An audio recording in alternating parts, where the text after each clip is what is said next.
Today, I wanted to share the top 5 LSAT retake strategies.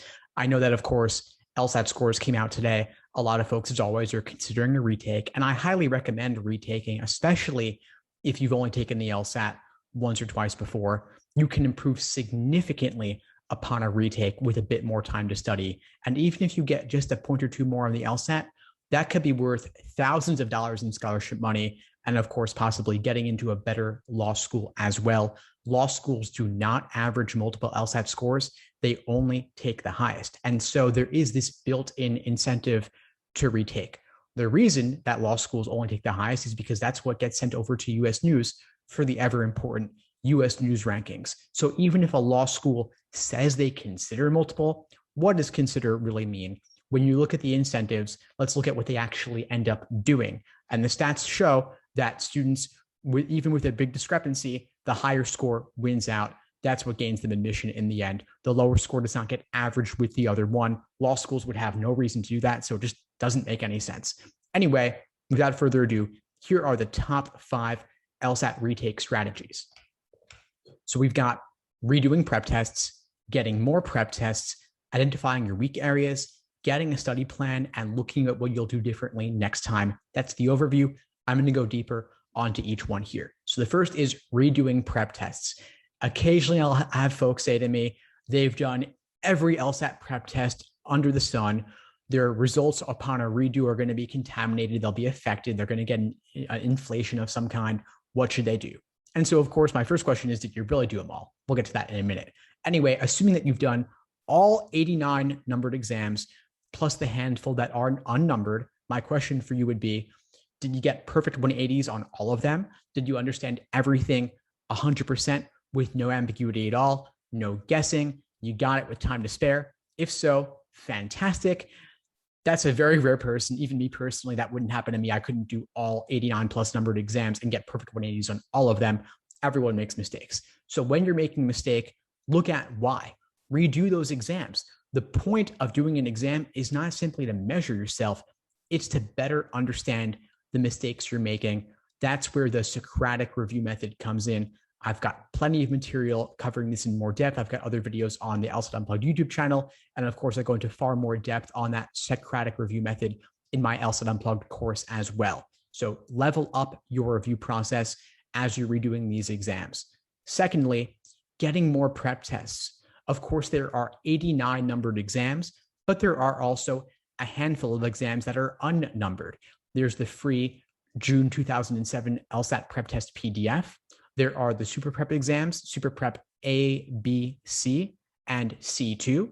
There's also the official LSAT prep test with explanations, which is the February 1997 exam. That's a little bit hard to get for sometimes it's out of print, but you dig around, you may be able to find it. I think Law Hub has it. There's also a lot of exams outside of Law Hub. Law Hub, for some reason, only starts off with exam 19 or so. There's exams 1 through 18. A lot of those exams are available in the first book of LSAT prep tests, the 10 actual official LSAT exams available on Amazon. They didn't put it into Law Hub because of optical character recognition issues. I hope they'll release it there eventually. In the meantime, though, that one, you want to get it in books. Number 3, retake strategy, identify your weak areas. Don't just take exam after exam and measure yourself and move on to the next one. Look at, what are you getting wrong? What are you having difficulty with, and why? You may see some trends in the question types you get wrong. Maybe you have trouble with LSAT parallel reasoning questions, for example, or grouping logic games, or pattern games, or curveball games, or science reading comprehension passages. Whatever it is, if there's a question type that you just don't like, you want to focus more on that type, not less. It might be fun to play to your strengths, but you're going to get bigger gains, a bigger return on investment in the time you spend going over questions that gave you difficulty in particular. So focus there, review those specifically, drill them on the side, in addition to doing, of course, more full-length timed exams to work on your pacing and endurance. Number 4, get a study plan of attack. Don't just do exam after exam by default and going on to the next ones. Of course, doing exams and reviewing them is great, but that's not all you want to do, especially if you don't have a solid foundation yet. You want to make sure you're building the foundation first, getting a solid understanding of each logic game question type, each logical reasoning type, and the different types in reading comprehension, like global versus local versus inferential questions, getting more comfort, more familiarity with science passages, humanities passages, and such. And so that's why I created my LSAT study plan course to break down for you exactly what to be doing every single day over the course of your prep, whether you're taking the LSAT in 1 month, 2 months, or 3 months, whatever it may be. I've broken down for you exactly what to do every single day, specifically what problems to complete, what videos to watch in my course, what articles to read and such. I've broken it all down for you there, but you can also create your own study plan. The point is, have some kind of plan of attack. Don't just go with whatever feels good that day or just going through the exams in numerical order. There are better strategies you can use.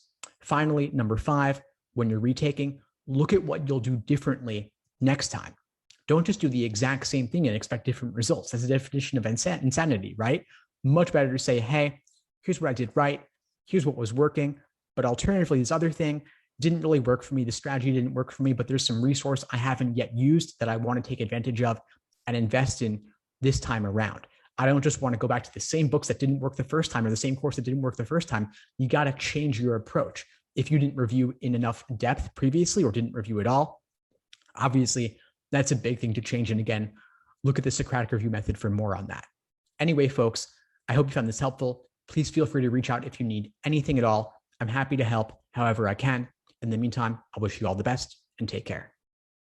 Thanks for tuning into the show. Please subscribe if you haven't done so already to be notified of new episodes as I release them.